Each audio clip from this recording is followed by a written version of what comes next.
Buenos días con todos, ¿cómo les va? ¿Me escuchan? Buenos días, Inge. Buenos días, Inge. Buenos días. Sí. Días. Perfecto. Empecemos por la lista.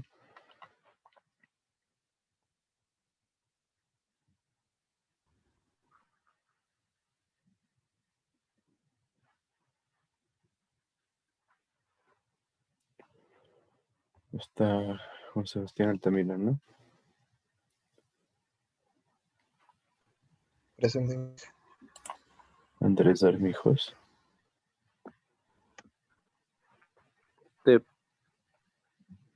Andrés Armijos. Presente. Ya. Debbie Ayala. Presente, Inge. David Balseca. Presente. Michelle Chacón. Presente. Mateo Coral. Presente. Germán Criollo. Presente. Ariel González. Presente, Inge. Iván Gordillo. Presente. Charison Guerra. Presente. William Guzmán. Presente. Camila Aro. Presente. Isaac Jaramillo. Kenny Pavón. Presente. Presente. ¿Quién me dijo presente? Jaramillo, Inge, por favor. Pablo Padilla. Presente, Inge. Giovanni Solano. Buenos días, Inge. Presente. Buen día. Brian Velasco. Presente, Inge. Brian. Perdón, Saratito me salté. Ay, sí, presente, Inge. Perdón. Listo, entonces. Inge, disculpe si me puse en lista porque ahí sí. ¿Perdón? Sí me puse en lista porque nos confundimos un poco con mis caramillo. Sí, Pavón, si estás. Gracias. Listo, entonces. Bueno, vamos a continuar con la materia. Pero primero habría que ver, para este bimestre tendríamos que cuadrar nosotros una tutoría. Tengan en cuenta que el examen del segundo bimestre va a ser el 22, jueves 22 de abril. Y yo hasta mañana ya les mandaría el trabajo de este mes, que no va a ser tan largo. Y sí, para que lo entreguen la siguiente semana y de ahí ya tendríamos el examen. Entonces yo diría la siguiente semana habría que cuadrar una tutoría de forma que revisemos algún tema que ustedes tengan dudas o lo que sea. Y yo les diría en función de lo que veamos hoy, el siguiente, y mañana y al siguiente jueves podría ser una opción. Puede ser una tutoría cortita, igual que lo que hicimos la anterior vez. Hacemos un rato antes de que se acabe la clase para que no se cruce con los horarios, porque vi que ese era un problema. Entonces, ¿les parece si nos organizamos así? Inge, ¿qué día sería el examen? Estaba para el jueves, me parece. 22 de abril. 22. Ujú. Gracias, Inge. Perfecto, entonces estamos así todos claros. Sí, Inge, todos claros. Inge, hago una pregunta. En los Ujú. diapos usted había puesto el trabajo ese de líneas de captación y sistema de bombeo. ¿Ese sería el trabajo o todavía no se sabe? Estaba de líneas de captación y sistema de bombeo ya ahí. Ajá, es que como decía la entrega el martes, creo. Bueno, Entonces, quedémonos con ese trabajo, entonces hagámoslo y que lo entreguen el siguiente viernes, puede ser.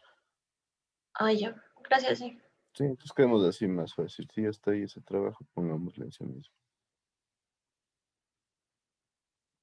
Entonces, que lo entreguen el viernes siguiente, por favor, en la sección que es de trabajos, ¿no? Listo, entonces ahora sí, continuemos con la materia. Recuerdan, estábamos viendo en la anterior clase las características de los acuíferos subterráneos, ¿no es cierto? A manera de resumen, hablamos de la ley de Darcy, ¿no es cierto? Donde hay una proporción entre la velocidad y el gradiente hidráulico, ¿no es cierto? La ecuación sería velocidad es igual al coeficiente de permeabilidad por gradiente hidráulico. Y obviamente, si nosotros multiplicamos velocidad por área, tendríamos caudal. Entonces, la ley de Darcy se aplica cuando el número de Reynolds es menor a 5. Entonces, eso significa que el flujo sea laminar, que tenga una velocidad bastante bajita, cosa que sí se cumple en muchos casos que nosotros analizamos. Hablamos de la permeabilidad, hablamos de la transmisividad, que vendría a ser permeabilidad por espesor, ¿sí? Entonces, ya tenemos ciertas bases teóricas para poder analizar lo que son las captaciones subterráneas. Nos tocaría esta sección de acá, ya en donde nosotros analizamos qué pasa con un pozo para captación de agua subterránea. Entonces, cuando nosotros hacemos un pozo de captación de agua subterránea, nosotros vamos a tener un nivel estático, un nivel freático inicial, el cual va a verse aminorado cuando nosotros incluyamos ya la captación por parte de una bomba. Si nosotros empezamos a bombear agua fuera del pozo, obviamente va a tener una afectación sobre los niveles de agua y genera lo que se conoce como el cono de abatimiento. Entonces, esta línea entrecortada representa el cono de abatimiento, que es la figura típica que se genera al momento de que nosotros empezamos a extraer agua de un pozo. Entonces, se llama cono de abatimiento y se define como abatimiento S a la diferencia que se empieza a generar en esta altura de agua que teníamos antes en el nivel freático y la nueva que se produce debido al cono de abatimiento. Entonces nosotros deberíamos ser capaces de medir el abatimiento ya en el pozo propiamente dicho y después podemos generar correlaciones con pozos adicionales que se suelen utilizar para generar un análisis de qué está sucediendo en el pozo original o en el pozo principal y también podemos determinar el abatimiento en estos pozos secundarios que podríamos llamar. Tenemos el nivel dinámico, que es el punto en que se estabiliza el descenso del nivel. Como vemos aquí, se va a bajar el nivel estático, el nivel freático del agua, y ya cuando se estabilice tenemos el nivel dinámico de agua. Se recomienda que la bomba sea sumergible en este caso. ¿Por qué creen que se recomienda que una bomba sea sumergible para pozos? ¿Por qué no tendríamos cómo ponerle de otra manera si es que no es sumergiéndole directamente en el agua? ¿Por qué no podríamos ponerle en otra manera? ¿Qué pasaría si yo le pongo aquí? Tengo mi canasta de captación acá. O sea, ya generaría más gastos también ponerle de esa manera porque tenemos que hacer una excavación para toda la tubería. Tendría que bajar. Bueno, igual le toca poner tubería en la bomba sumergible, ¿no? Porque tiene que pasar el agua. Tal vez sí podríamos hablar de un poco de gastos adicionales haciendo una estación de bombeo aquí arriba. ¿Pero qué creen? ¿Por qué más podría ser que es preferible que sea sumergible?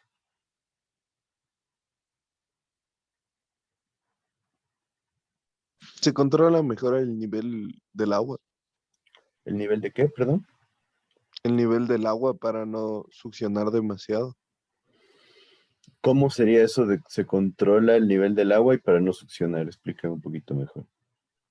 O sea, si la bomba está en la parte de abajo va a ser mejor. Primero porque al tener la diferencia de presiones, va a tener que trabajar, o sea, a bombeo, no a succión, entonces reduciríamos también lo que es la cavitación, cuando empieza a succionar vacíos. Exacto, esa es la razón principal que nosotros le damos. No recomendamos esta por la posibilidad de cavitación. En este caso, la bomba solo trabaja a impulsión, entonces no hay posibilidad de cavitación. Entonces, ¿qué pasa? Si nosotros ponemos la bomba como una bomba de succión aquí arriba, como dice su compañero, hay posibilidad de cavitación. ¿Cuál sería la altura máxima que podríamos succionar?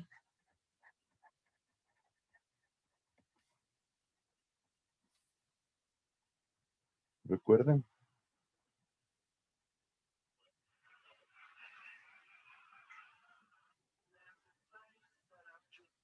¿Qué me dicen? ¿Se acuerdan? Esto era algo que lo vimos en hidráulica aplicada.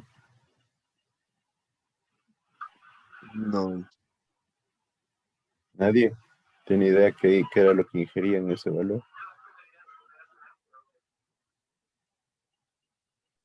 La capacidad de la bomba. La capacidad, no.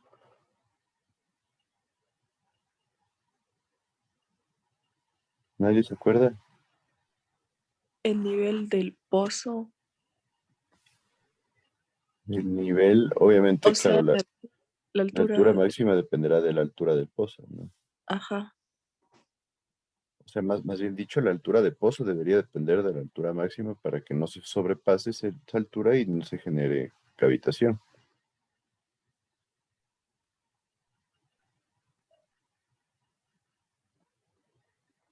Bueno, para que se acuerden, en esencia la altura máxima depende de la presión atmosférica menos la presión de vapor del agua y menos varios factores entre el que está la carga neta positiva de succión requerida, las pérdidas en el conducto y las pérdidas internas de la bomba, que podríamos ponerle, bueno, no le pongamos las pérdidas internas de la bomba, supongamos que está incluido, y la carga de velocidad. ¿No se acuerdan de esto? Sí, sí, es justo la parte de cavitación. Exacto, entonces cuando estamos a nivel del mar, la carga de presión atmosférica es 10.33, la presión de vapor es alrededor de 0.20 y todo esto nosotros podemos resumirlo en un coeficiente podría ser alrededor de 3. Entonces, cuando hablamos de 0 metros sobre el nivel del mar, tendríamos 10 menos 0.2 sería 10.13 menos 3 más o menos 7 metros para la altura de succión. Y si estamos a 2.800 metros sobre el nivel del mar, ¿a cuánto bajaba la presión atmosférica aquí en Quito? ¿Alguien se acuerda? ¿No era a 8.91? No, un poco menos. La presión atmosférica está alrededor de entre 6,5 y 7. Supongamos 7. Sería 7 menos 0.2 menos 3. Estaríamos hablando algo similar a 3.5 a 4 metros. Entonces, claro, vemos que en la costa sí tenemos una buena holgura, hasta 7 metros que podríamos generar de succión. Pero ya en la sierra son solo 4 metros, ¿no? Tal vez 3,5.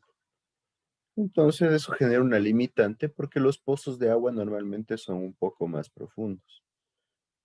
Entonces ahí entra la limitación de la posibilidad de cavitación, lo que lleva a que generalmente nosotros utilicemos bombas sumergibles como parte de las captaciones subterráneas de agua. ¿Sí está claro ahí? Sí,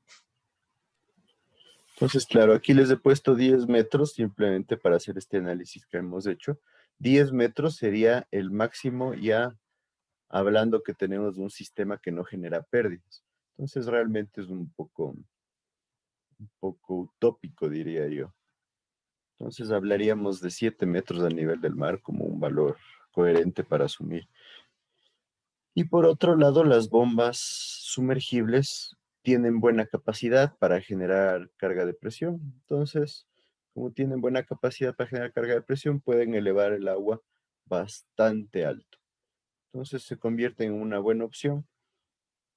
Hay que tener, ¿cuál creen que sería la limitante de usar bombas sumergibles? Mantenimiento. El mantenimiento, ¿no es cierto? Como van a estar profundas en pozos que normalmente son pequeños y no sabemos qué pasa abajo, no podemos generar un monitoreo continuo, entonces puede haber bastante posibilidad de que haya mucho sedimento, que empiece a ingresar este sedimento al conducto, o que algo típico en las bombas sumergibles es que si no se las usa todo el tiempo, como tienen componentes internos que están en contacto todo el tiempo con el agua, se empiezan a trabar a veces.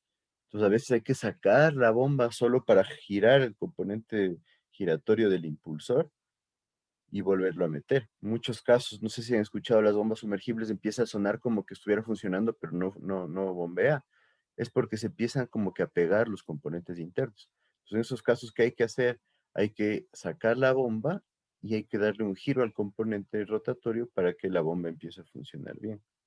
Entonces, son problemas que se empiezan a dar y como los espacios son cortos y las bombas están profundas, se vuelve bastante complejo generar este mantenimiento. Entonces, esa sería la principal desventaja, ¿no? Mientras que si tendríamos la bomba de succión acá arriba, es mucho más fácil darle el mantenimiento, ver cómo está funcionando, etcétera, etcétera. ¿Sí está claro ahí? Sí, sí está claro. Perfecto. Entonces, ¿qué nos dice? Que recuerden que analizamos que la velocidad y el caudal dependen del gradiente hidráulico. Entonces, conforme nos acercamos al punto del pozo, nosotros tenemos un incremento del gradiente hidráulico, por ende se incrementa la velocidad y el número de Reynolds también se va a incrementar un poco. Entonces hay que tener cuidado con eso. ¿Sí? Si se incrementa demasiado el número de Reynolds, ya no podríamos utilizar la ley de Darcy. Entonces, las ecuaciones...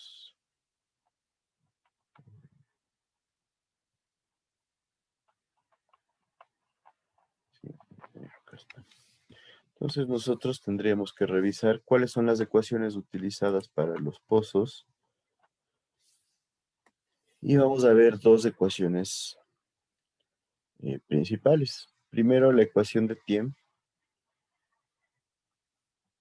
Más bien dicho, vamos a ver la ecuación de Thiem con dos casos principales. La ecuación de Thiem es la ecuación que se utiliza para determinar el caudal que vamos a tener dentro del pozo que nosotros estamos generando. Y vamos a tener dos diferencias. Primero, un acuífero artesiano. ¿A qué creen que nos referimos con un acuífero artesiano?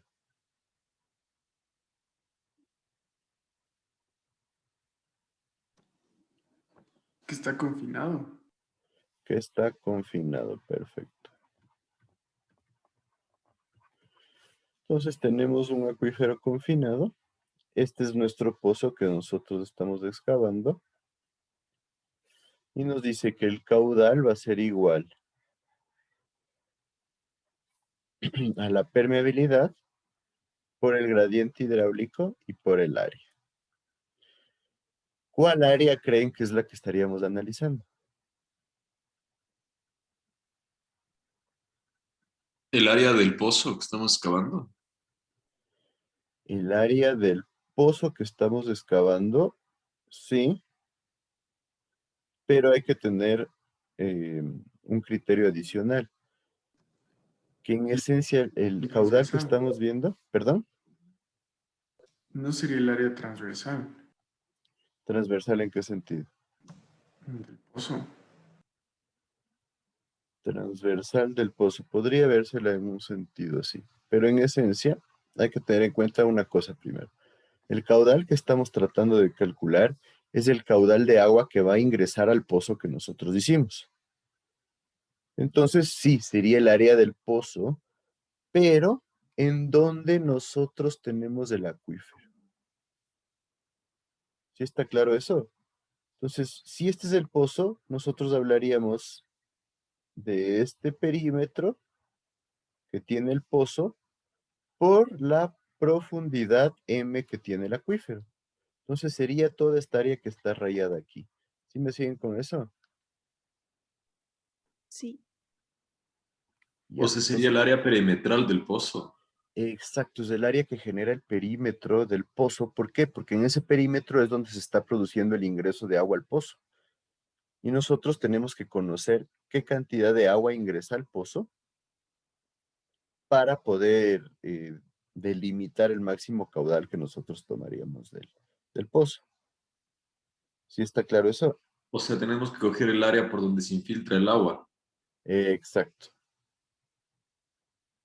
Sí, entonces estamos claros. Inge. Entonces ya tengo el área, el gradiente hidráulico, que como dijimos va a ser delta Y sobre delta X, ¿no es cierto?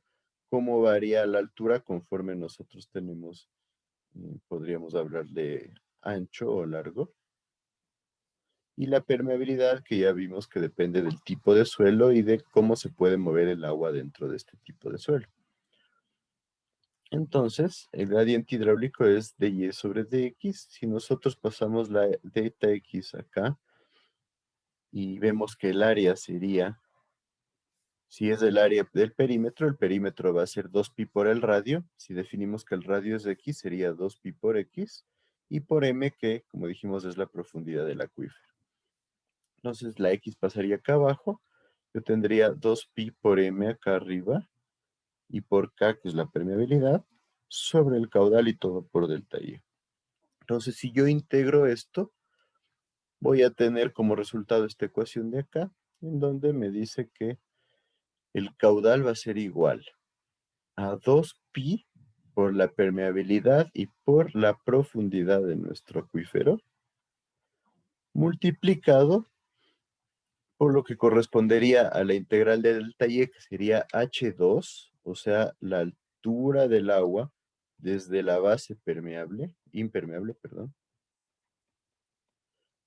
hasta el nivel del agua, ya cuando esté trabajando el pozo, que sería H2, menos la altura desde la zona impermeable hasta el punto, un punto adicional cualquiera, un pozo adicional cualquiera, H1, sobre el logaritmo natural del radio 2, donde estamos teniendo el pozo 2, menos, perdón, el radio 1, donde estamos teniendo el pozo 1. Inge, el H1 puede ser cualquier punto. Sí, puede. La idea es que nosotros determinamos este caudal en función de 2 puntos o 2 pozos cualquiera que estén, que se hagan como pozos de revisión, se los suele llamar, o pozos de inspección también, que estos pozos nos sirven para poder identificar qué está pasando con la captación. Entonces, siempre hay que tener pozos adicionales en donde nosotros podamos generar medición. Entonces, en lo que se hace es un pozo pequeñito en donde nosotros medimos cuál es la altura de abatimiento.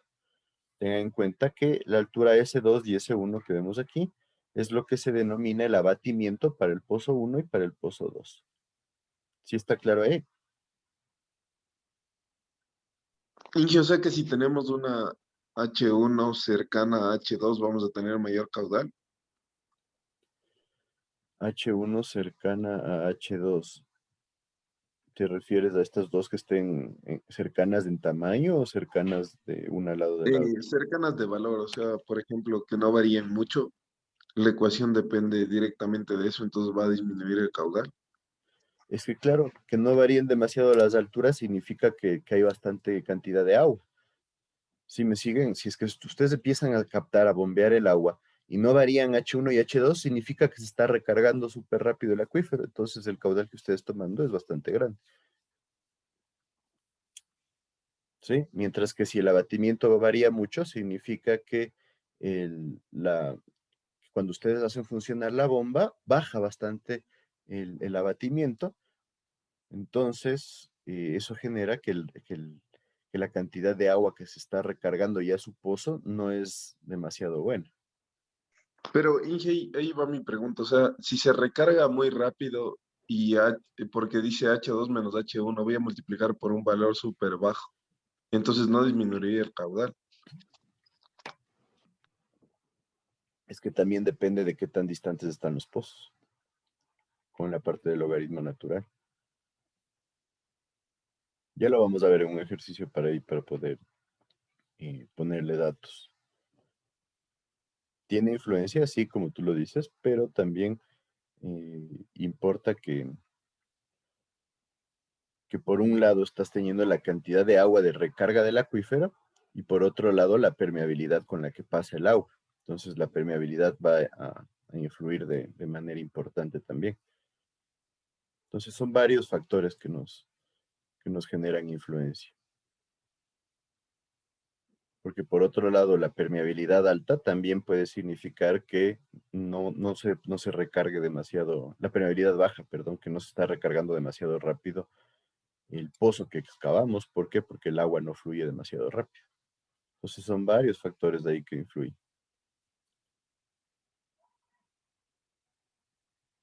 Entonces, para solventar todo este tipo de dudas que se generan al hacer un pozo, es que esta ecuación de Thiem se generó en función de ya, como vemos, una parte completamente teórica.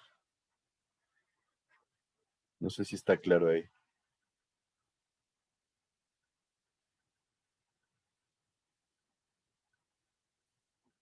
Sí. Sí, entonces tenemos en cuenta que los tres factores tienen que ir de la mano.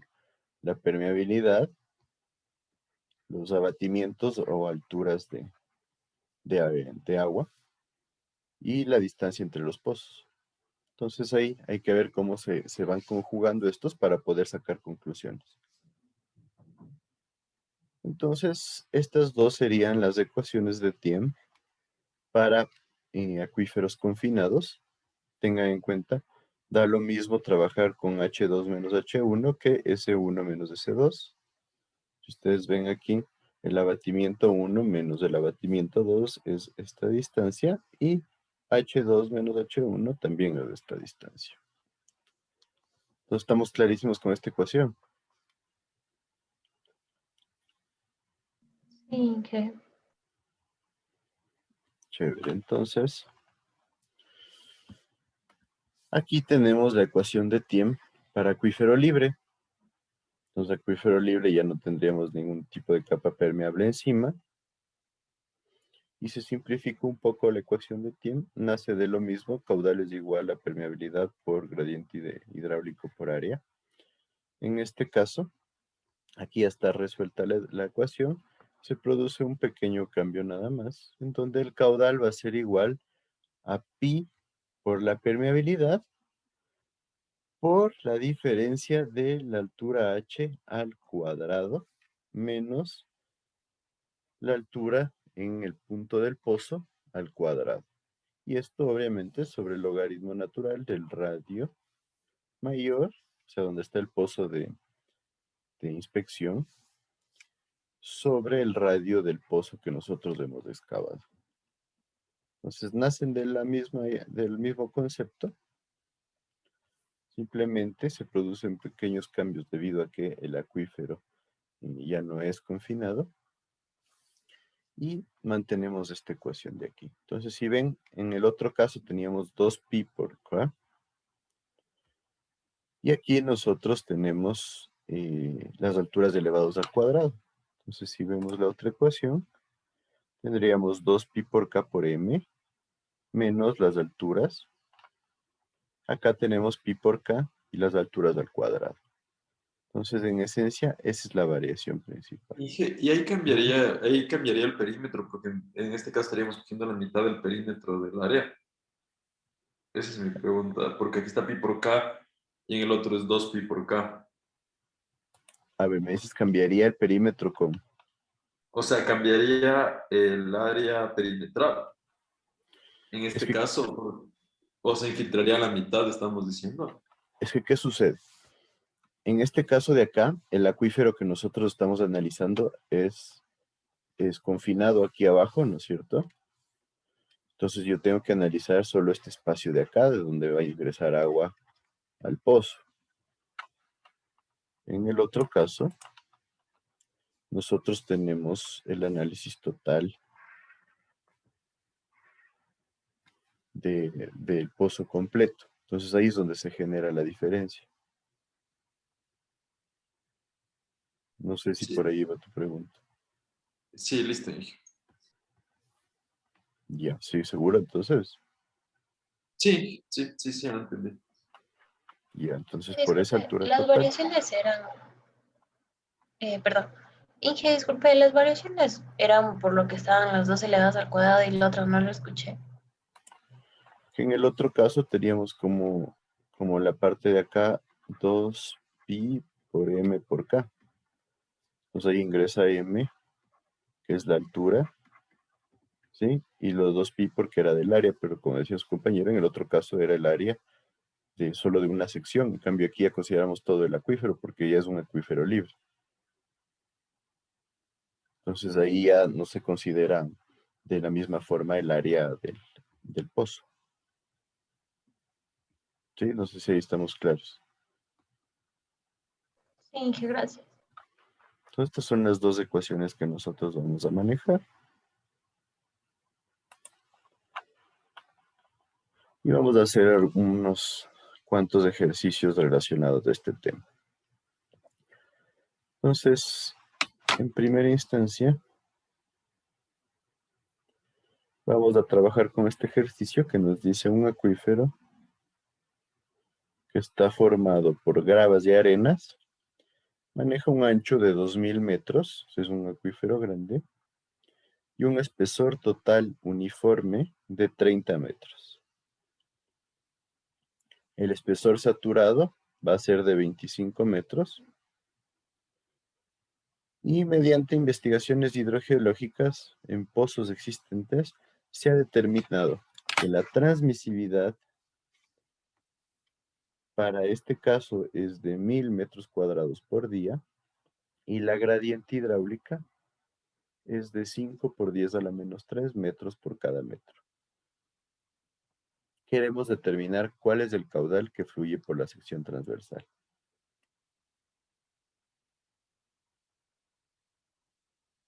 Entonces les dejo que copien.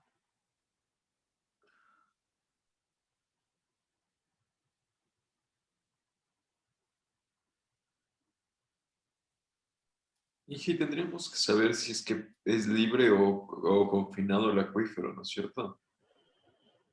Para este caso, como todavía no estamos hablando de un pozo, no nos genera todavía influencia. No sé si le ven, en ningún rato nos dice que estamos haciendo un pozo, sino un pozo de captación, ¿no? Sino lo que estamos buscando es cuál es el caudal que fluye por el acuífero. O sea, ¿y qué área tomaríamos en ese caso para determinar el caudal? Eso es lo que quiero analizar ahorita con ustedes mismos. ¿Qué área crees que sería la que influencia ahí? O sea, sería el área transversal de los 25 metros que tiene por Ajá. la altura del acuífero. O sea, los 25 es el espesor o altura del acuífero. Ajá, y el largo de análisis podríamos poner 2000 metros tiene. Exacto, los 2000 metros. Entonces el área, como dices tú, debería ser los 2000 metros por los 25 metros de espesor del acuífero. ¿Sí está claro ahí? ¿Por qué? Porque en Sí, esa área se va a producir lo que es el flujo del agua. o sea, y ese sería el caudal que se infiltra al acuífero todo el tiempo, ¿no es cierto? Claro, podríamos hablar de una infiltración, pero es el flujo de agua que se mueve dentro del acuífero. Ojo que está hablándonos que tenemos un acuífero de gravas y arenas. ¿Qué creen que significa eso? Que es altamente permeable. Exacto, altamente permeable. Y por otro lado es bastante grande, ¿no? Vemos que tiene un área bastante grande porque el ancho es súper grande. Entonces, probablemente el caudal que se infiltre por ese acuífero tenga un valor importante. ¿Sí está claro ahí? Sí, sí está claro. Listo, entonces me dicen el área es 2000 por 25 metros. ¿Cuánto sería?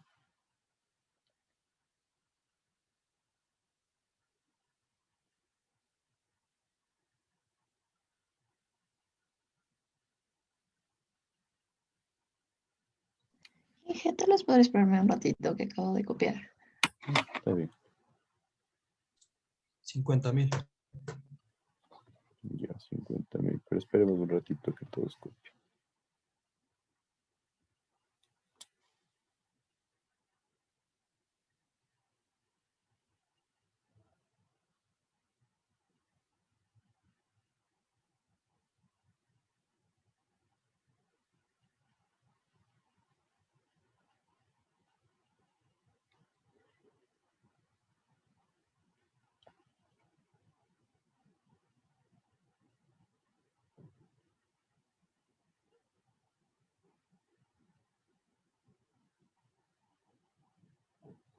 Ya, Inge, gracias. Perfecto. Entonces, ya tenemos el área, ¿no es cierto? Para todos está claro el concepto del área, como lo conversamos hace un ratito. No, Inge, perdón, estaba copiando y no le paré mucha bola. ¿Me puede volver a repetir? Disculpe. Como mencionábamos con su compañero, nos dice que el acuífero tiene un ancho de 2000 metros y un espesor total de 30 metros, pero el espesor saturado es de 25 metros, como está en la gráfica. Entonces, ¿qué significa eso? Que nosotros, donde vamos a tener flujo de agua, va a ser solo en los 25 metros. Entonces, estamos hablando de un acuífero aquí que tiene el nivel freático 5 metros bajo este nivel superior del suelo. Entonces, el área por donde va a fluir todo el flujo de agua es los 2000 metros de ancho del acuífero por los 25 metros de profundidad que tiene el acuífero. ¿Sí está claro eso? Sí, ahí sí. Gracias. Perfecto. Entonces, tengo el área.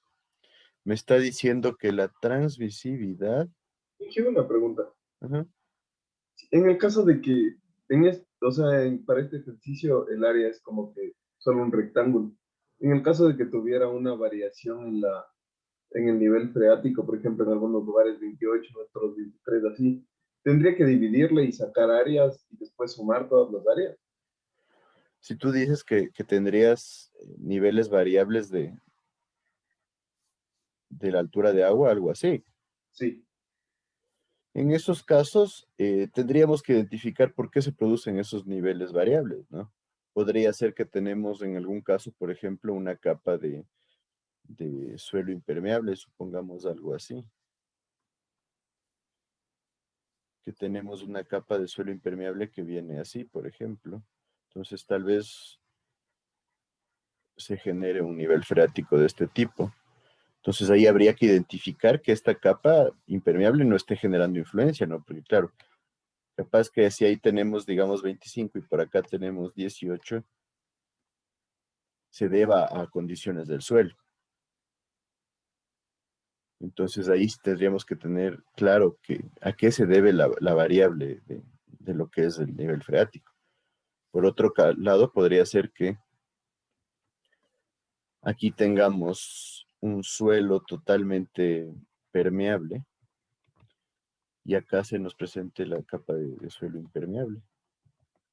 Y acá nuevamente tengamos suelo permeable. Entonces eso ya generaría que no tengamos un solo acuífero, porque por acá estaríamos hablando de un acuífero confinado, mientras que acá estaríamos hablando de un acuífero libre. Entonces ahí sí tendríamos que hacer un análisis un poquito más detallado. Inge, y si lo que cambia es debajo de, o sea, está debajo del suelo permeable se encuentra suelo impermeable, o sea, que vaya descendiendo el suelo permeable a lo largo del estrato también generaría una especie de triángulo en el área. podría generarlo, ¿no? Ya ustedes saben que en los suelos se pueden generar, aunque inclusive espacios pequeños donde hay suelo permeable y después es suelo impermeable. Entonces, en esencia, por eso lo que hacemos es tomar valores macro que sean representativos del acuífero. Pero si ya se generan situaciones que generan variaciones importantes, como capas impermeables que generen cambios importantes, ¿sí? O por ejemplo, si estamos en una zona con una pendiente alta y nos encontramos con una capa impermeable en esa pendiente, ya va a generar influencia sobre el tamaño de, más bien dicho, sobre las características del acuífero. Entonces hay que tener cuidado en cómo delimitamos nosotros nuestro acuífero. Tengan en cuenta que tampoco es que esos cambios se van a producir cada 10 metros, ¿no? Normalmente son en tamaño, en porciones de suelo bastante importantes. Entonces, ahí sí nos tocaría ver si es que le analizamos como acuíferos diferentes o si generamos un acuífero principal, porque tengan en cuenta que tampoco es que podemos hacer 50 excavaciones diferentes, ¿no? Normalmente hacemos una prospección sísmica en donde vamos a ver cómo está el suelo. Entonces la prospección sísmica tal vez nos diga, se produce una variación así de la capa impermeable, mientras que la capa permeable va así. Y si es que hay una capa impermeable importante por acá, por decir que se genera otra capa impermeable acá, nos va a dar una idea de qué pasa ahí. Entonces, si ya empezamos a identificar que hay variaciones importantes, ya podemos generar, por decir, un pozo aquí para evaluar qué está sucediendo. Entonces ahí nos vamos a encontrar con varios tipos de suelo, mientras que acá el suelo es totalmente diferente. Entonces ahí nos tocaría redefinir lo que es nuestro acuífero. Pero tengan en cuenta que no podemos ser tampoco no podemos hilar tan fino, ¿sí? En esencia, estamos tratando de obtener características macros del acuífero.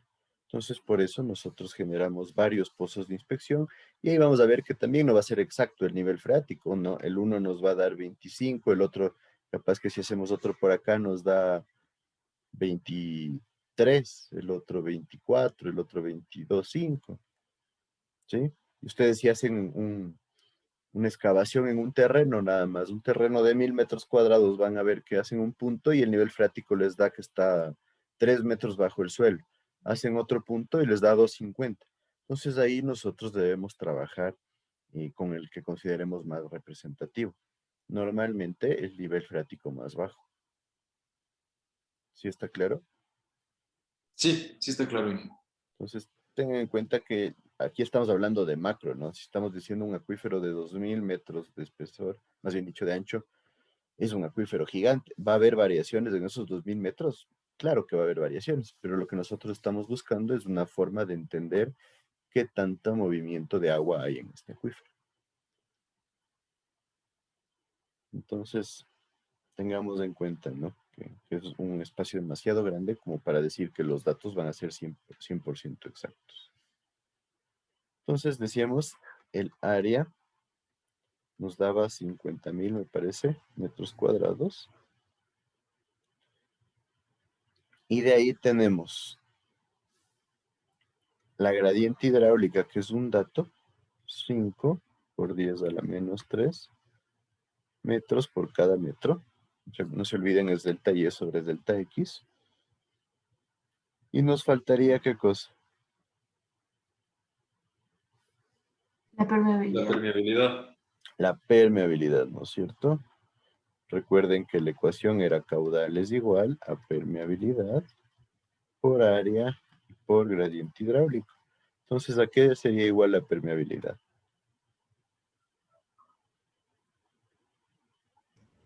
La transmisibilidad sobre el espesor.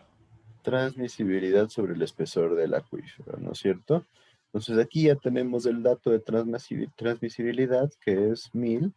Entonces, la permeabilidad es 1000 metros cuadrados por día sobre el espesor. ¿Cuánto sería el espesor? 25. 25. 25 metros. ¿Cuánto me da eso? 40. 40 metros por día. Entonces mi caudal va a ser igual a los 40 metros por día por el área que nos salió 50.000 metros cuadrados y por la gradiente que es 5 por 10 a la menos 3 metros por cada metro. ¿Cuánto me da el caudal?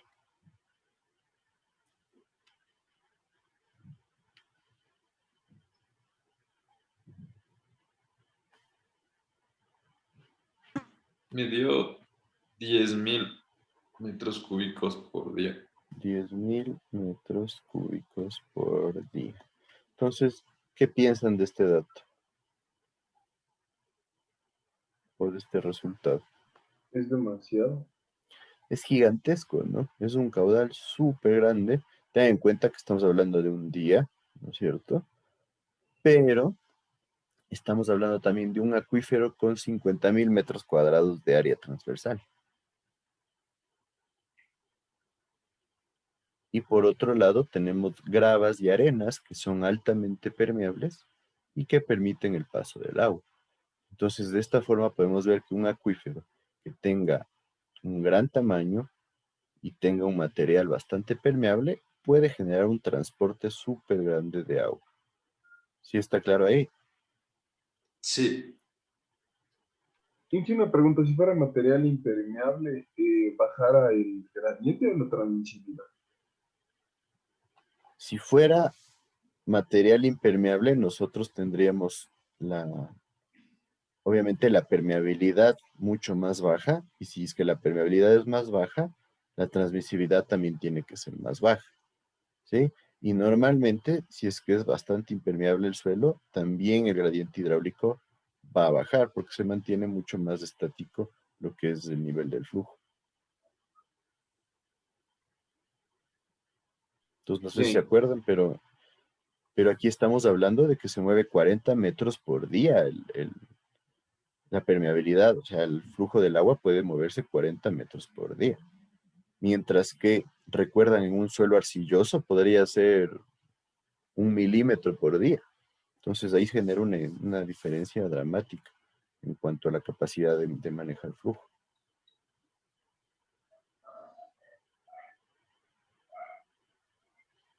¿Sí está claro ahí? Sí. Perfecto. Entonces, vamos a pasar a hacer otro ejercicio. Copienlo ahorita. Nos dice que se va a extraer un caudal de 25 litros por segundo. Ahorita ya hablamos de un pozo de extracción que nos dice que va a tener 30 pulgadas de diámetro, ¿sí? Y se perfora, aquí ya tenemos el dato, en un acuífero no confinado. Tiene 27 metros de espesor el acuífero en las condiciones de equilibrio, que serían las condiciones normales, y se han perforado dos pozos de observación, uno a 20 metros del pozo principal, con un abatimiento de 2.5 metros, y otro a 35 metros, con un abatimiento de 1.5 metros. Queremos determinar la permeabilidad y transmisibilidad, el abatimiento del pozo que estamos haciendo para generar bombeo, y cuál sería la distancia a la que nosotros debemos perforar otro pozo para que no exista interferencia. ¿Qué significa que no existe interferencia? Que un pozo no genere eh, abatimiento en el otro. Estaríamos hablando de dos pozos.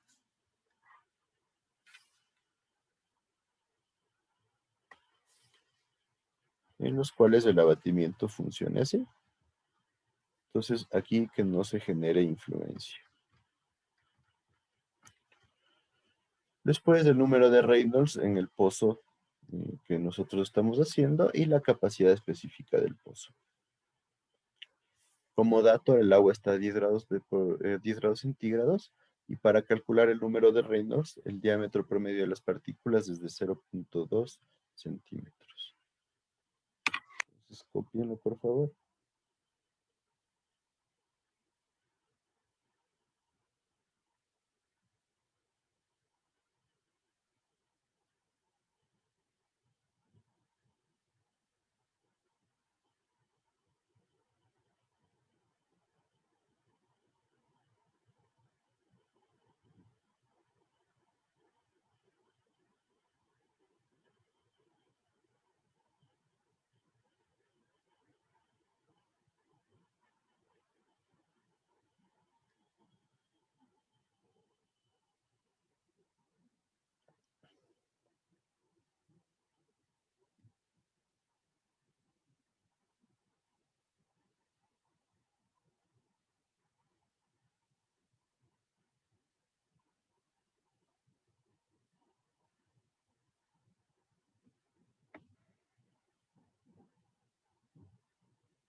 ¿Están listos? No, un ratito, Inge, por favor. Ya. Bueno, igual acaben de copiar y tomémonos unos 4 o 5 minutos. Aquí ha sido las 8.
We're looking for something them to do.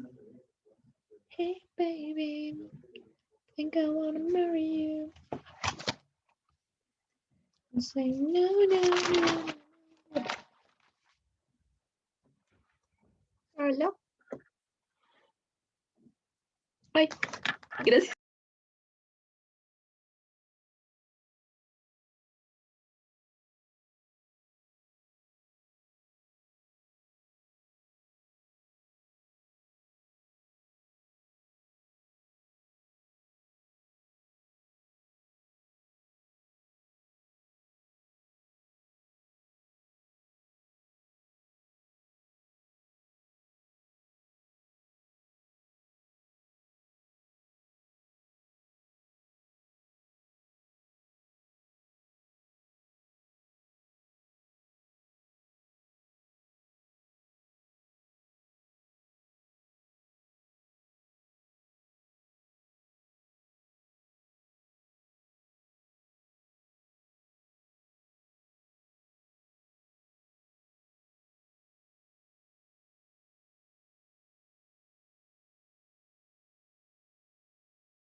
¿Listos? Continuamos.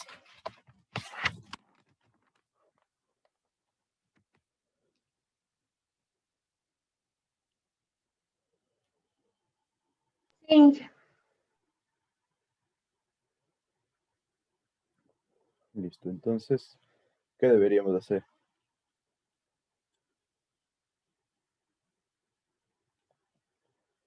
¿Por dónde empezamos? Bueno, para un poco aclararles que tendríamos algo así. Este es el pozo donde nosotros pensamos sacar el agua. No se olviden, 30 pulgadas de diámetro. Tiene 27 metros del acuífero, ¿sí? Recuerden que hablamos de un acuífero no confinado. En el primer pozo de observación tenemos un abatimiento de 2.5 metros. En el segundo pozo de observación, un abatimiento de 1.5 metros. La distancia del Primero, primer pozo. Ajá. como ya tenemos, o sea, el caudal y todo eso, podríamos sacar la permeabilidad de datos. Podríamos empezar por ahí, perfecto. Entonces, veamos.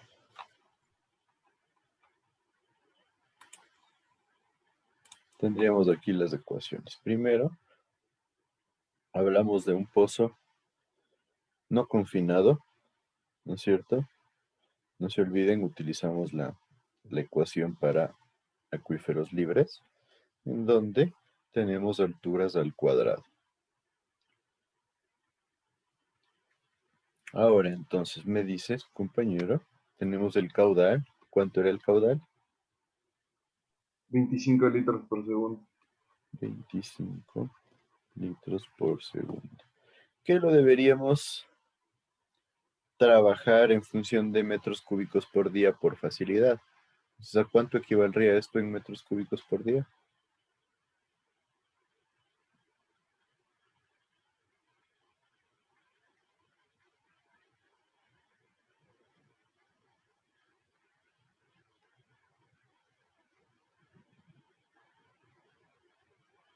¿En qué cuántos segundos son en un día? 86.400.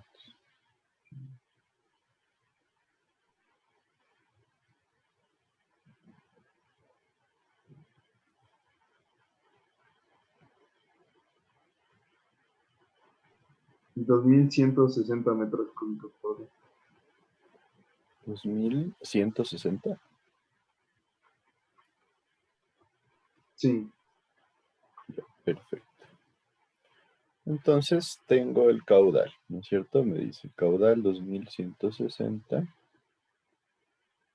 metros cúbicos por día es igual a pi por la permeabilidad, que es lo primero que me está preguntando,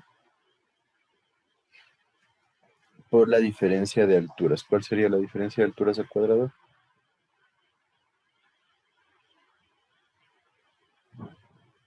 Y que en ese caso sería el 2,5 menos el 1,5, ¿verdad? 2.5 menos 1.5 trabajando en función de S. Sí, podría ser.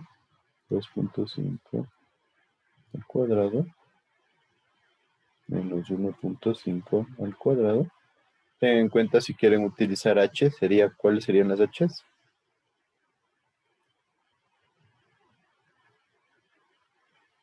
Para que no se H2 menos H1, pero no Ajá. dice cuánto vale. Pero ¿cuáles serían los valores? Para que nadie tenga dudas. De H2 sería 26,5. ¿Cuánto? 25,5. 25,5, perfecto. 27 menos 1,5. ¿Y H1? 24,5. 24.5. Ahora saquemos este cálculo. ¿Son iguales?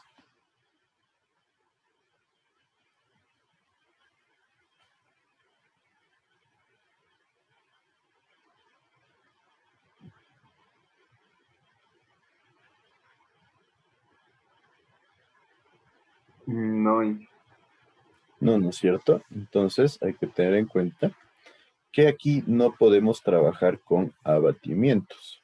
sino directamente con alturas. ¿Por qué? Porque están elevadas al cuadrado. ¿Sí me siguen ahí? O sea, solo en el caso de que... Es que no había entendido porque usted nos dijo que el abatimiento con lo de los... O sea, el S y las H no iban a ser iguales. Sí, pero aquí estamos elevando al cuadrado los valores. ¿Qué pasa? Cuando el acuífero es confinado, si ustedes miden S1 menos S2, les va a dar esta altura de acá. Y si miden H2 menos H1, les va a dar la misma altura. Pero ya cuando hablamos de alturas elevadas al cuadrado para acuíferos libres, ya no es lo mismo 25 al cuadrado menos 24 al cuadrado que 2.5 al cuadrado menos 1.5 al cuadrado. Ah, ya. ¿Sí me Ahí siguen? sí. Por eso Gracias. les Pero hacía este ejercicio, ¿sí? creo que me perdí en una parte. Si estuviéramos en acuíferos libres, no tendríamos que usar la ecuación B. Ahorita, ¿qué ecuación estamos utilizando? La A. Sí, está Acá. que dice acuífero no Para confinado. acuífero libre Debería usar la es B. alturas elevado al cuadrado. Pero ¿Sí? ¿O no? Creo que lo que yo se refiere es que no iba al cuadrado. O sea, según yo, hacerlo al cuadrado iba el acuífero libre. Esa era la Por eso. diferencia con la primera. Pero aquí estamos hablando de un acuífero no confinado. O sea, no confinado significa libre. Ah, ya. Gracias. Ujú. Y está claro para todos.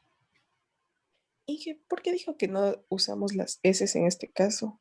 Porque no es lo mismo, por eso les dice hacer el cálculo, inclusive, no es lo mismo. ¿Cuánto les daba 25.5 al cuadrado menos 24.5 al cuadrado?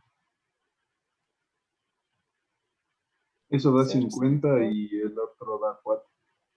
50, mientras que si hacemos 2.5 al cuadrado menos 1.5 al cuadrado me da 4. Entonces no es lo mismo, matemáticamente. Entonces por eso quería Y eso se aclarar esta debe situación. a la permeabilidad. Es que en este caso ya tenemos que trabajar de ley con H, más no con S. O sea, con la altura de agua, más no con el abatimiento. ¿Está claro ahí? Gracias. Listo. Sobre, Y solo es para los no confinados, ¿verdad? claro, esto es solo para los no confinados o acuíferos libres, porque en el otro caso, como no está elevado al cuadrado la altura, entonces sí se puede trabajar con cualquiera de los dos, con alturas o con abatimientos. Ah, ya, Inge, gracias. Listo. Sobre el logaritmo natural de R1 sobre R2, que serían, R1 era 35 y R2 20, me parece, ¿no es cierto? Entonces aquí yo puedo decir que la K va a ser igual a los 2160 por el logaritmo natural de 35 sobre 20 sobre pi por 25.5 al cuadrado menos 24.5 al cuadrado. ¿Cuánto me da la permeabilidad?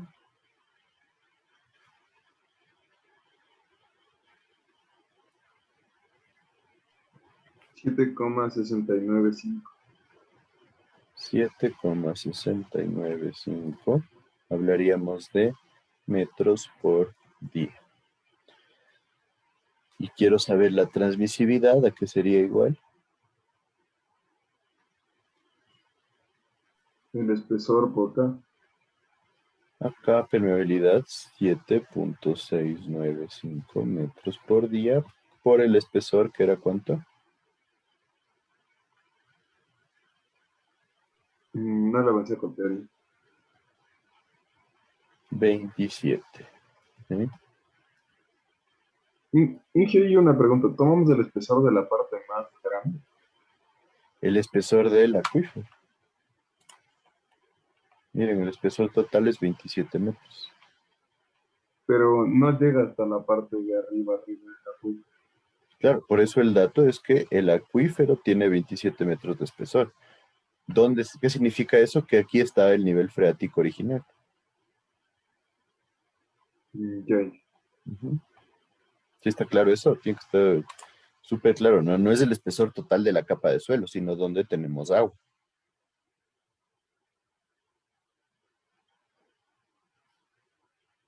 Entonces, ¿cuánto nos da esta transmisividad?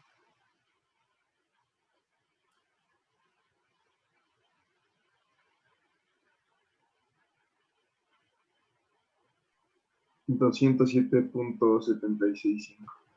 207.765 metros cuadrados por día.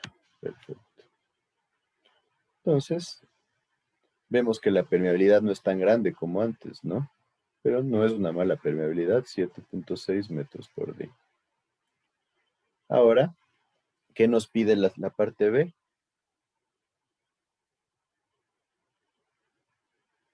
El abatimiento. El abatimiento. Tenemos la misma ecuación. Pero, ¿qué deberíamos hacer para determinar el abatimiento? Ahora sí trabajar con las S. Trabajar con las S. Dijimos que no en esta ecuación, como es al cuadrado, no podríamos trabajar con S. ¿Qué podríamos hacer?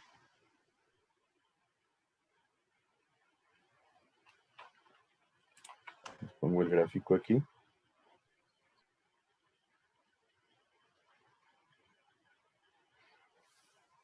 La lógica nos diría que trabajemos con uno de los dos pozos y con el pozo que estamos nosotros generando para la captación. ¿Sí? Entonces, ¿puedo aplicar la misma ecuación entre este pozo y este pozo? Pues sí, no habría ningún problema. Entonces, Inge, ajá. ¿cómo se calculaba la transmisividad? La transmisividad es la permeabilidad por el espesor que tiene el acuífero. Ya, gracias. Entonces, ¿les parece lógico? O sea, cogemos cualquiera de los dos pozos, preferiblemente el que está anexo al pozo inicial, porque está más cercano y es mejor eso. Y determinamos como H2 está de acá y como H1 está de acá. ¿Sí o no? Entonces, si yo determino esta H, puedo determinar esta de acá como 27 menos H. ¿Sí me siguen?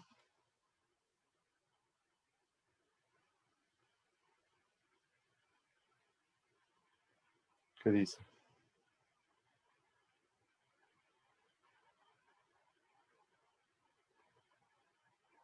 ¿Puedes repetir qué disculpe? Ahorita yo acabo de aplicar la ecuación entre el pozo 1 y el pozo 2.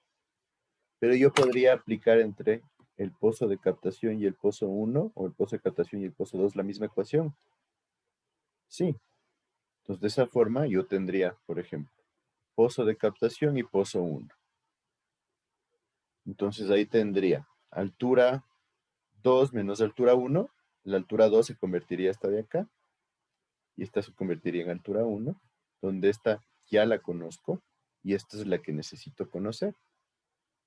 Entonces, como ya tendría esta ecuación, determino esta altura de aquí, y si yo tengo 27 menos de esta altura, voy a obtener el abatimiento en el pozo central. ¿Está claro? En este caso el nuevo R1 sería 0, ¿no? R1 sería 0, ¿qué me dicen? Esa es la parte importante. Claro, porque ya se trasladaría como que, o sea, ya no sería la misma coordenada si se para desde primer pozo. Sí, pero el pozo tiene un diámetro, ¿sí o no? Sí, Entonces, R1 podría ser el radio que tiene el pozo. ¿Sí o no? Porque en esencia estaríamos hablando, si este es el eje, este sería el radio del pozo y este sería el otro radio. ¿Sí o no? o sea, el radio 1 pasaría a ser el radio del pozo, mientras que el R2 sí, pasaría a ser 20, ¿cierto? Exacto. Ah, ya. Entonces yo tendría, Los R siempre de centro a centro del pozo. como de centro a centro. O sea, si en algún caso nos diera de dato el diámetro del pozo y la distancia que hay entre los dos extremos, tengo que sacar el R desde el centro de un pozo al centro del otro pozo.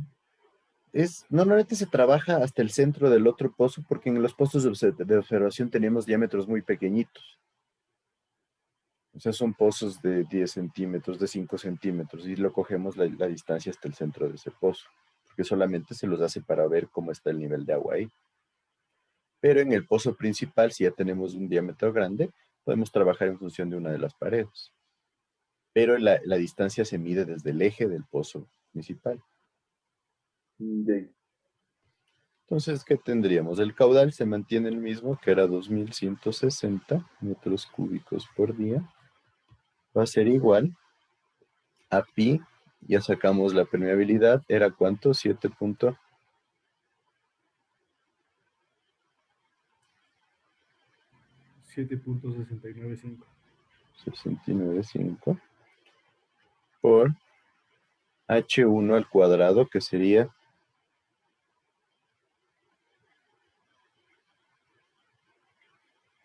¿cuánto sería?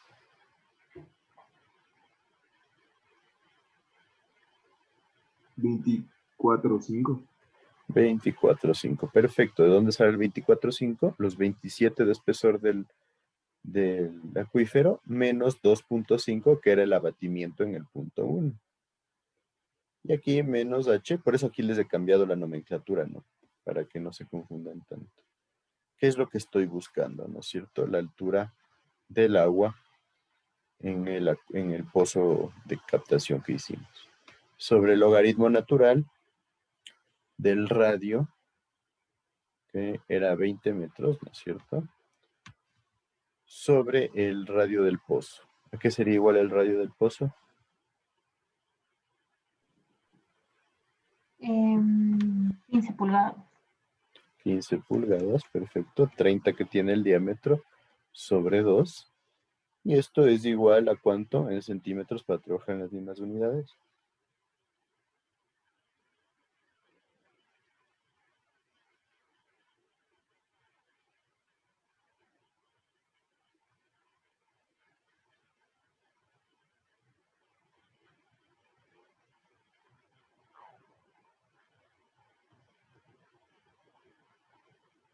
¿Cuánto?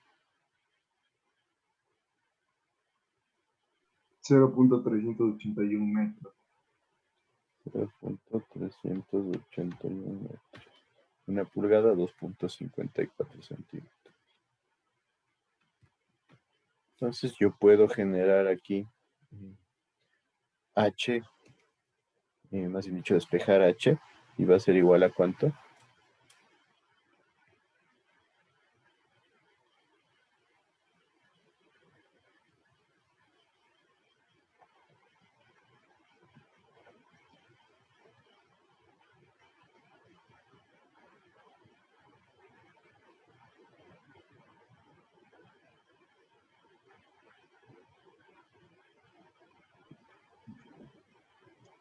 Disculpe, ¿cómo sacó el 24.5? Perdón, ahí no me acuerdo qué dijo. Es el espesor de 27 menos los 2.5 de abatimiento. En el punto punto 1 que le llamamos nosotros. Gracias. ¿Cuánto nos daría H? 15.7. 15.7 metros. Eso significa que el abatimiento va a ser igual a M menos H, que sería 27 menos 15.7. Y esto nos da 11,3, ¿no es cierto?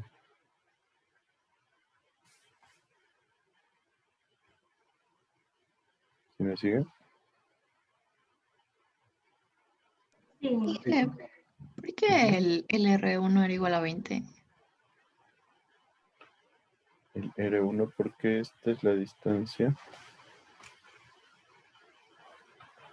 a la que tenemos nosotros el pozo 1, 20 metros. Ya, gracias, sí. ¿Está claro para todos? Sí. Listo, entonces la tercera parte nos dice ¿a qué distancia deberíamos excavar un segundo pozo? Lo que está aquí, ¿no es cierto? Este es el pozo 1. ¿Qué distancia debería haber otro pozo de captación 2 para que no se genere influencia, ¿sí? O interferencia entre los niveles freáticos? Entonces, ¿qué deberíamos hacer? ¿Qué me dice? Igualar el abatimiento a cero. Igualar el abatimiento a cero, perfecto, ¿no es cierto? Entonces tengo la ecuación de Thiem para acuíferos libres. Tengo que el caudal se mantiene en 2160 metros cúbicos por día y es igual a pi por la permeabilidad, que era 7.695, me parece, que tendría como H. Debería dejarlo en función del abatimiento. O sea, Sí, debería estar, pero ¿qué datos podría usar ahí? 27. 27, ¿por qué 27? Porque cuando le iguala el abatimiento a cero, me queda que H es igual a la altura de... ¿no? Exacto, ¿no es cierto? Aquí H, que podríamos llamarle H mayúscula, es igual a 27 metros, porque el abatimiento es igual a 0. Menos, podemos coger el pozo original. ¿Cuánto nos daba H ahí? 24.000. No, el original, el que estábamos excavando. El que estamos captando, más bien dicho, perdón. 15.7. 15.7 al cuadrado, ¿no es cierto? Sobre el logaritmo natural, ¿de qué sería?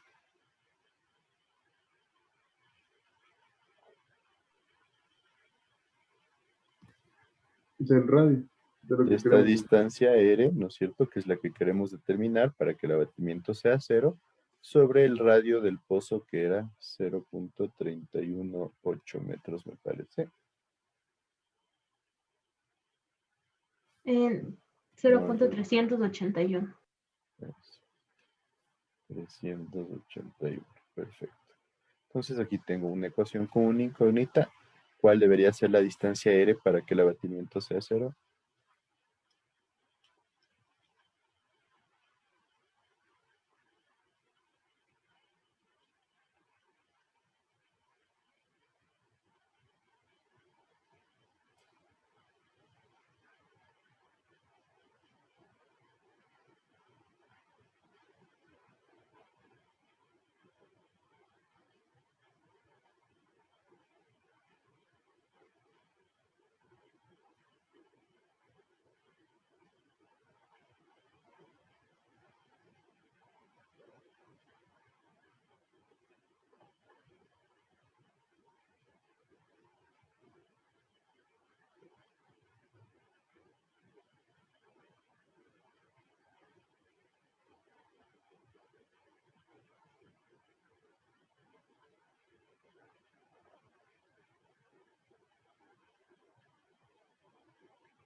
Que me sale 84.37.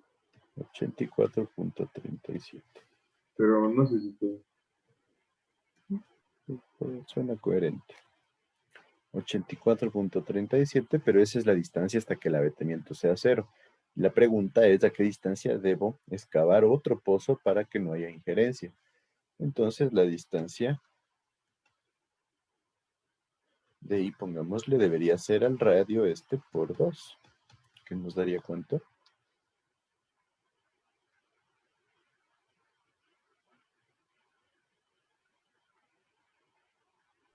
168.74. 168.74 metros. Esta sería la distancia a la cual nosotros deberíamos excavar otro pozo, de tal manera que no genere problemas en el abatimiento. ¿Está claro? no podría decir de dónde sacó el 15.7. Lo que acabamos de calcular antes, la altura del agua en el pozo de captación. Ya, gracias. Ay, es cierto. ¿Qué más? ¿Estamos todos ahí claros?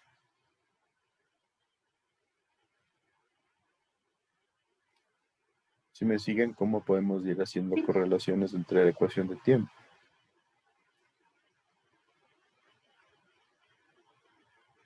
Sí. Perfecto. ¿Cuál era el siguiente paso? Nos pedía determinar el número de Reynolds en el punto A. Entonces, el número de Reynolds es igual a velocidad por diámetro sobre la viscosidad dinámica. Entonces, la velocidad va a ser caudal sobre área.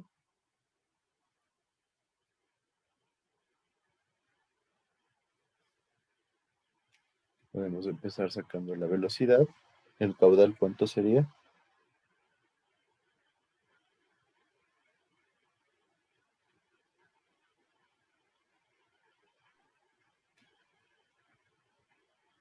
$2,160.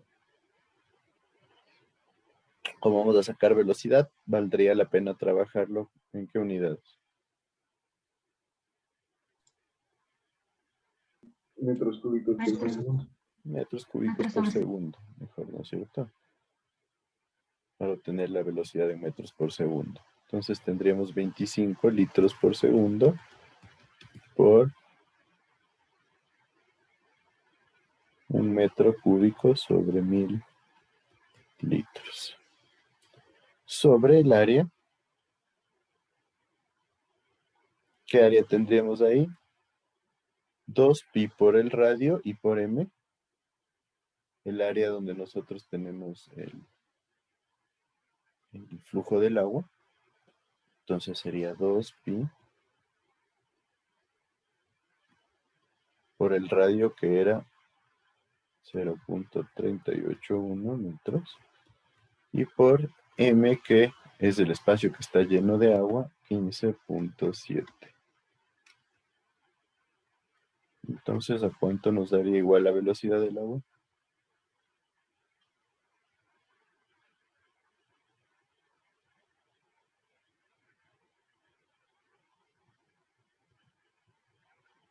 Si en este caso sacamos en este pozo, pero si nos pidiera en el otro cambiar a los R y los M, ¿verdad? En el otro pozo, la velocidad del flujo. Es que O ahí nos sea, tocaría hacer un análisis para el otro pozo. igual no sabría el caudal, ¿verdad? O el caudal sería el mismo. El caudal no lo sabrías porque este es el caudal que estamos captando desde el pozo de captación específico. Ya. Chévere, entonces ¿cuánto nos da esto?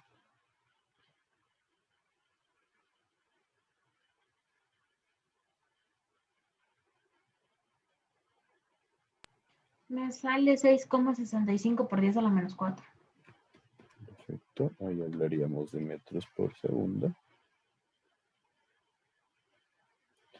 Entonces el número de Reynolds va a ser igual a 6.65 por 10 a la menos 4 metros por segundo por D, que en este caso sería el diámetro de las partículas. ¿Se acuerdan? Era un dato, era igual a ¿cuánto? 0.2 centímetros. 0.2 centímetros, ¿no es cierto? Como son centímetros por 1 metro sobre 100 centímetros. Y sobre la viscosidad dinámica, podemos verla de acá. Nos decía que tenemos agua a 10 grados centígrados. Eso significa que tendríamos una viscosidad de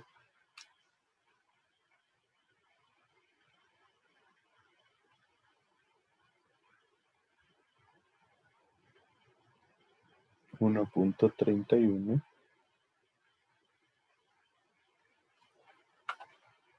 ¿No es cierto? Entonces tendríamos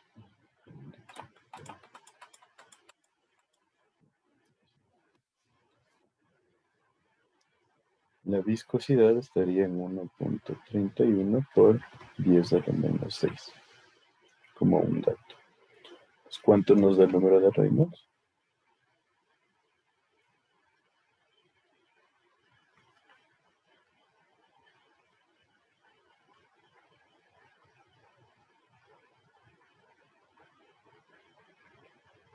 Y que disculpa, no deberíamos transformarle lo que está en centímetros a metros para que esté todo ahí.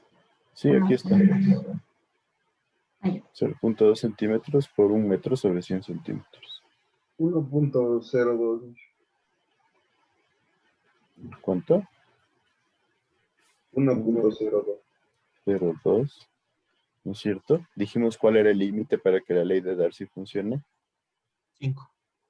Que es menor a 5, entonces tenemos un flujo laminar y no tenemos problema con cuanto a Reynolds. Y finalmente nos pedía la capacidad específica, que es caudal sobre abatimiento. En esencia es una medida de cuánto baja el nivel del agua por cada unidad de caudal que nosotros estemos obteniendo, ¿no es cierto? Entonces el caudal era 25 litros por segundo y el abatimiento nos daba ¿cuánto?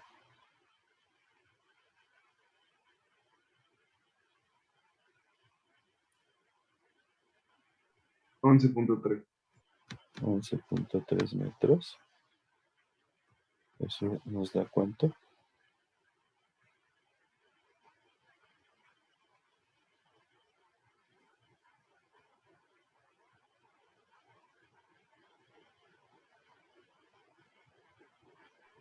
$191.5. No puede ser. Es que los 25 tienen que estar en metros sobre segundo. Ah, no, aquí Metros sobre nos da lo mismo. Podríamos trabajar en litros por segundo y después en metros cúbicos por segundo. Porque si trabajas en metros cúbicos por segundo, esto te va a dar 0.025, ¿no? O sea, le hice con metros cúbicos por día. Es preferible que trabajar en litros por segundo a metros cúbicos por segundo. Porque es más fácil de entender, ¿no? Sí, Hagámosle sería con litros. ¿Cuánto? 2,21. 2,21, que sería litros por segundo por metro. ¿Qué significa eso? ¿Por qué les decía que es más fácil de entender? Esto significa que por cada 2.21 litros por segundo, el nivel de agua baja 1 metro. Sí, por eso es preferible no trabajar en metros por día, porque nosotros estamos más acostumbrados al caudal en litros por segundo o metros cúbicos por segundo. Entonces, en esencia nos estamos dando cuenta de que por cada 2.21 litros que yo bombee fuera del pozo, el nivel del agua va a bajar 1 metro. ¿Sí me siguen con eso? Es más fácil de comprenderlo así. Sí. Perfecto. Entonces, ¿alguna duda hasta ahí?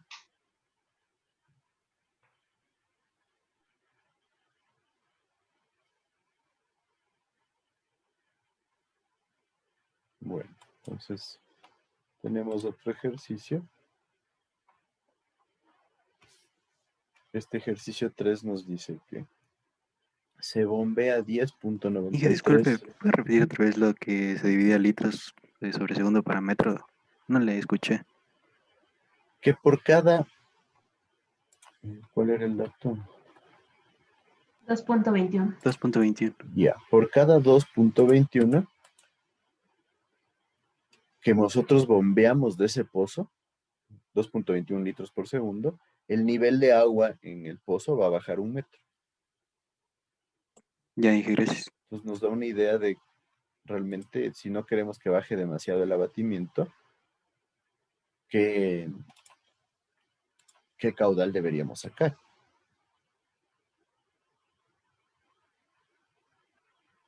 ¿Sí estamos todos claros hasta ahí?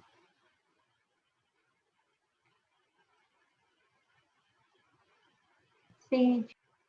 Ya. Entonces este ejercicio 3 nos dice que se bombean 10.93 litros por segundo de un acuífero confinado con 8 metros de espesor y tenemos un pozo de observación localizado a 3 metros en donde la superficie piezométrica desciende 250. O sea, el abatimiento es de 250. Y el pozo se encuentra rodeado por un río con una orilla interna a 200 metros de distancia, en donde obviamente nosotros tendríamos ya un abatimiento de cero. La temperatura del agua es 10 grados centígrados y el diámetro promedio es de 0.3 centímetros. La permeabilidad y transmisibilidad es lo primero que queremos ver y después el número de Reynolds en el eje del pozo de observación.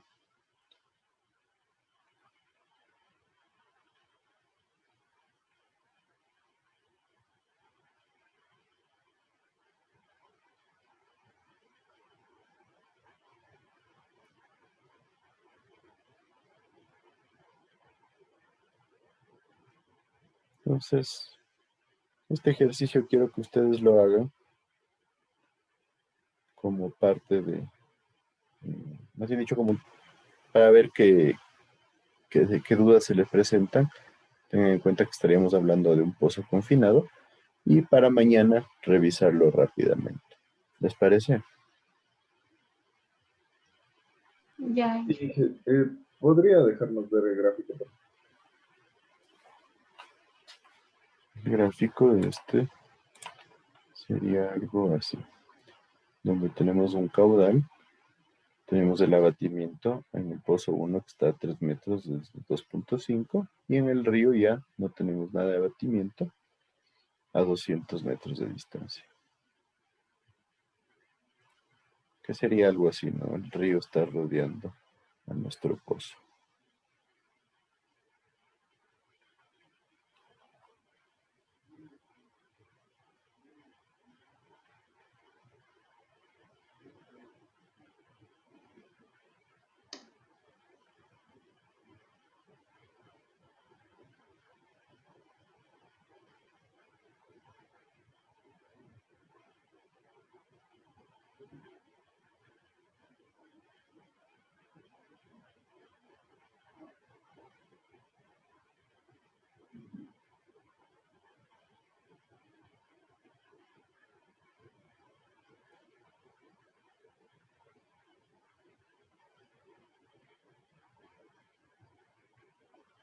¿Listo? ¿Alguna duda entonces?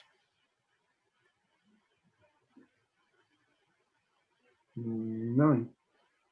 Ya, entonces quedamos hasta ahí y nos veríamos el día de mañana.